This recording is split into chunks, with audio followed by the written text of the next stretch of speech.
Hello बच्चों, हम लोग पढ़ने जा रहे हैं इलेक्ट्रोकेमिस्ट्री का आपका बहुत ही छोटा सा टॉपिक हम लोग पढ़ेंगे इलेक्ट्रोलाइटिक सेल में, जिसमें हम फैराडे लॉ के बारे में जानेंगे। 2 लॉ दिया था फैराडे ने, उसी 2 लॉ को हम समझ लेंगे। बहुत ज़्यादा सिंपल लॉ है।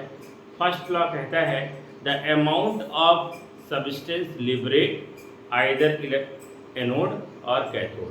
मतलब इलेक्ट्रोलिटिक प्रोसेस के दौरान, इलेक्ट्रोलिटिक प्रोसेस जब हो रहा होगा तो एनोड पे कुछ प्रोडक्ट मिलता है और कैथोड पे कुछ प्रोडक्ट मिलता है। The amount of substance liberate at anode और cathode is directly proportional to electricity. मतलब जितना ज़्यादा वोल्टेज की बैटरी हम लगाएंगे इलेक्ट्रोलाइटिक सेल में, उतना ज़्यादा हमको क्या मिलेगा, प्रोडक्ट मिलेगा, चाहे एनोड पे चाहे कैथोड पे। सिंपल सा फैक्टर, आपने 3 फैक्टर पढ़ा था, एक इलेक्ट्रोलाइट, एक मीडियम, एक आपका इलेक्ट्रोड। ये तीनों काम नहीं करेगा जब तक हम बैटरी को नहीं लगाएंगे। तो अगर हो सकता है कि कोई आपका जो इलेक्ट्रोलाइट है उससे ज़्यादा अमाउंट में हमको एनोड पे प्रोडक्ट या कैथोड प्रोडक्ट मिल सकता था, लेकिन आपकी जो बैटरी है वो कम वोल्टेज की है, तो आपका कुछ समय तक काम करेगी, बैटरी स्टॉप हो जाएगी, प्रोडक्ट मिलना बंद हो जाएगा। तो सिंपल सी साधारण सी बात करता है फैराडे का फर्स्ट लॉ, कहता है कि जितना ज़्यादा हम लोग गुड़ डालेंगे उतना मटेरियल हमारा मीठा होगा। कहने का मतलब जितना ज़्यादा हमको प्रोडक्ट चाहिए, प्रोडक्ट ज़्यादा होने के लिए अमाउंट ऑफ इलेक्ट्रिसिटी की वैल्यू आपको क्या करनी पड़ेगी, बढ़ानी पड़ेगी। तो Faraday first law very simple approach रखता है, बहुत सिंपल बात कहता है द अमाउंट ऑफ सब्सटेंस, लिख देता हूँ, the amount of substance liberate at anode और कैथोड, या इलेक्ट्रोड लिख सकते हो, और अगर आप आलस में चल रहे हो तो आप सीधा सीधा क्या लिख सकते हो, इलेक्ट्रोड लिख सकते हो। The amount of substance liberate at anode और कैथोड इज डायरेक्टली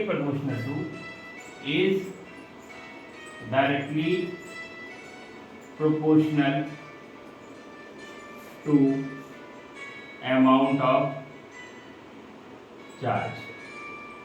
सिंपल सी बात है, करंट के ही डायरेक्टली प्रोपोर्शनल होना है।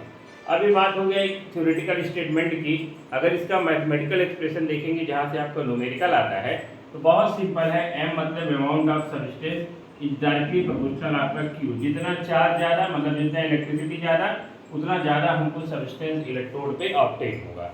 अब सिंपल सी बात आप जानते हो, जब किसी भी प्रोपोर्शनल साइन को हटाते हैं तो आपका एक कांस्टेंट आता है।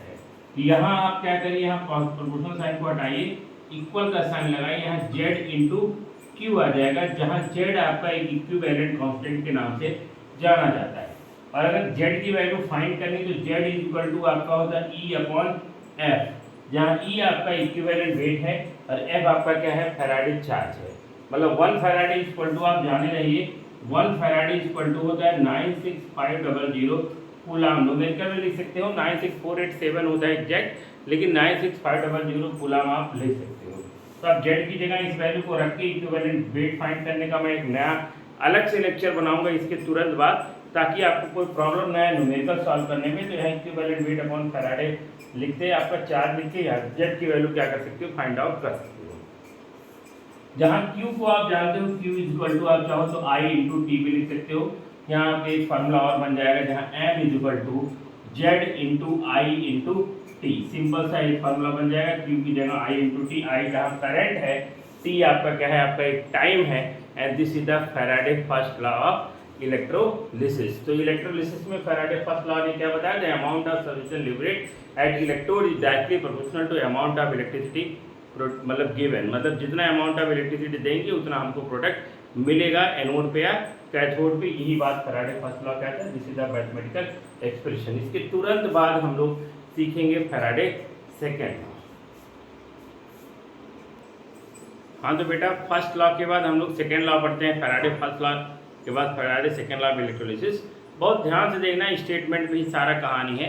ये कहता है the amount of product obtain eight anode और कैथोड। अब ये एनोड या कैथोड पे ये भी प्रोडक्ट ऑब्टेन कर रहा है, लेकिन यहाँ आपका एक इलेक्ट्रोलाइटिक सेल नहीं है, एक से ज़्यादा है। तो बात फिर से स्टेटमेंट में आते हैं, 2 और more than 2 electrolytic cell connected in series. Important factor है, जब हम सीरीज में कोई सर्किट लगाते हैं तो वहाँ करंट की वैल्यू क्या रहती है आपकी, कांस्टेंट रहती है। तो यहाँ करंट पे बिल्कुल डिपेंड करने वाला नहीं है। फैराडे सेकेंड लॉ में जो सब्सटेंस आपका एनोड या कैथोड पे मिलेगा वो अमाउंट ऑफ इलेक्ट्रिसिटी पे बिल्कुल भी डिपेंड नहीं करेगा, क्योंकि यहाँ एक सेल नहीं है, यहाँ एक से ज़्यादा सेल है। एक से ज़्यादा सेल में अलग अलग तरह का आपने इलेक्ट्रोलाइट डाल के रखा है, तो कौन से इलेक्ट्रोलाइट में किस एनोड पे क्या मिलेगा, किस एथोड पे क्या मिलेगा, किसका अमाउंट कितना होगा, ये बात बिल्कुल करंट पे डिपेंड नहीं करेगा, क्योंकि आपसे कह रहा है 2 or more than 2 electrolytic cell connected in series, the amount of substance liberate at different electrodes is directly proportional to their equivalent mass. किस पे डिपेंड करेगा बेटा, इक्विवेलेंट मास या इक्विवेलेंट वेट पे डिपेंड करेगा। और इसका अगर मैथमेटिकल एक्सप्रेशन लिखते हैं तो मैथमेटिकल एक्सप्रेशन होता है m is directly proportional to E, जहां m amount of substance liberate at the electrode और E आपका इक्विवेलेंट मास है। अगर मैं दो सेल लेता हूं तो m1 upon m2 is equal to E1 upon E2 हो जाएगा। पहले सब्सटेंस का इक्विवेलेंट वेट, दूसरे का इक्विवेलेंट वेट, पहले का अमाउंट ऑफ सब्सटेंस, दूसरे का अमाउंट ऑफ सब्सटेंस। ये बेकार सा छोटा सा फार्मूला आ गया। अब मैं Faraday first law second law फटाफट रिवाइज कर देता हूँ। फैराडे फर्स्ट लॉ कहता है the amount of substance liberate at electrode is directly proportional to the amount of electricity given. दूसरा कहता है 2 or more than 2 electrolytic cell connected in series, the amount of substance obtained at the electrode is directly proportional to their equivalent weight। इस तरह से first law second law मैंने आपको explain कर दिया। लिखने के लिए आता आराम से लिखिए, क्या क्या बातें होती है मैंने सारी बातें बताई, मैथमेटिकल एक्सप्रेशन बताया। अब जब मेरा चैप्टर खत्म होता है तो मैं सीट की बारी आती है, चैप्टर वाइज सीट को डिस्कस करेंगे, जिसमें केवल और केवल हम न्यूमेरिकल के बारे में बात करेंगे। तो थैंक यू वेरी मच। आप इसको ज़्यादा से ज़्यादा तक लोगों तक पहुँचाइए।